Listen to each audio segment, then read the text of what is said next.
Salam seger waras, kita lanjutkan hubungannya dengan upacara. Yang tadi kita menceritakan tentang manusianya, kita masuk yang tahapan kedua yang dinamakan Pitra Puja atau Pitara Puja. Jadi hubungannya dengan leluhur. Jadi hubungannya dengan arwah, dengan atma, dengan roh. Kemudian dalam Pitara Puja itu kita menemukan sebuah role model ajaran Jawa yang sampai abad 20 ini masih berjalan. Kita berikan suatu contoh, misalnya memperingati orang meninggal. Jadi dari prosesi orang meninggal, kemudian dari 3 hari, 7 hari, 40 hari, 100 hari, 1000 hari, pendak pisan, pendak pindo, akhirnya 1000 hari. Artinya prosesi Pitara Puja dari angka 3 hari, 7 hari, 40 hari, sampai 100, sampai 1000. Itu mengandung filosofi bahwa perjalanan atma, roh, atau sukma dari leluhur kita yang kita doakan mengalami proses traveling. Tahapan-tahapan dari alam bawah, tengah, atas sesuai dengan karma wasananya. Karma wasana ini sesuai dengan perilaku hidupnya, menuai dari karma wasana atau karma dari perbuatan waktu hidupnya. Lah sebagai regenerasi tugas kita hanya memberikan sebuah afirmasi, menyupport sebuah doa pada leluhur kita, memberikan doa secara rutin 3, 7, 40, 1000 hari, pendak pisan, pendak itu sampai 1000 hari. Artinya apapun bentuknya kita sebagai anak atau pewaris dari leluhur yang meninggal, kita mendoakan pada para leluhur itu. Nah, kemudian dalam pemahaman 3, 7, 40, 100 sampai 1000 itu ternyata juga tidak ada literasi, tetapi sampai sekarang diterapkan oleh generasi kita. Artinya inilah ajaran yang tersirat, bukan budaya Jawa lagi, tapi ajaran Jawa yang sampai sekarang regenerasi kita abad 20 dengan background agama apapun dia mengadopsi budaya itu. Makanya kita akan lanjutkan, kita uri-uri budaya-budaya itu.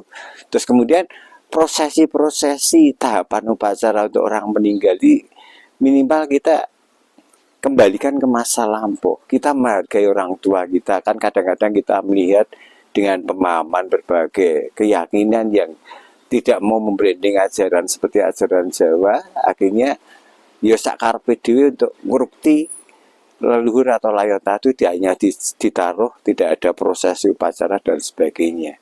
Makanya oleh karena itu kita berharap untuk Pitara Puja, selain kita mendoakan leluhur yang sudah meninggal, kita juga memberikan suatu upacara itu yang esensinya memberikan perjalanan atma, roh, atau sukma leluhur itu supaya diterima oleh Tuhan. Minimal sampai ke tempat sesuai dengan karma wasana atau perbuatan atau dosa waktu hidupnya. Itu tuh masalah surga dan neraka kita nggak tahu. Yang penting kita melancarkan pelajaran dia sampai ke tempat tujuan. Tujuan dari Pitara Puja, masalah surga dan neraka dan sebagainya, itu bilik bornotatnya kita tidak bisa memahami dengan narasi otak kita sebagai manusia, sebagai anak. Bektinya terhadap orang tua hanya mendoakan perjalanan leluhur supaya endingnya leluhur mendapatkan tempat sesuai dengan perilaku waktu hidupnya. Lah dalam Pitara Puja ini kebanyakan regenerasi kita oke lah, banyak yang ritual kemana-mana ke leluhur-leluhur yang notabene rekam jejak dalam hidupnya, baik entah itu seorang raja, entah seorang wali, entah seorang rohaniawan atau apapun bentuknya, monggo lah. Tetapi jangan lupa yang paling dekat dengan hidup kita adalah leluhur kita.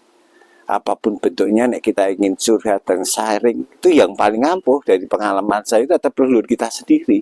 Karena kita suan kepada raja, kepada orang yang aulia atau mulia, orang wali atau orang yang disucikan, orang yang dikuduskan, ini secara DNA atau bibitnya kita nggak punya. Tidak ada hubungan emosional pada waktu hidup kita.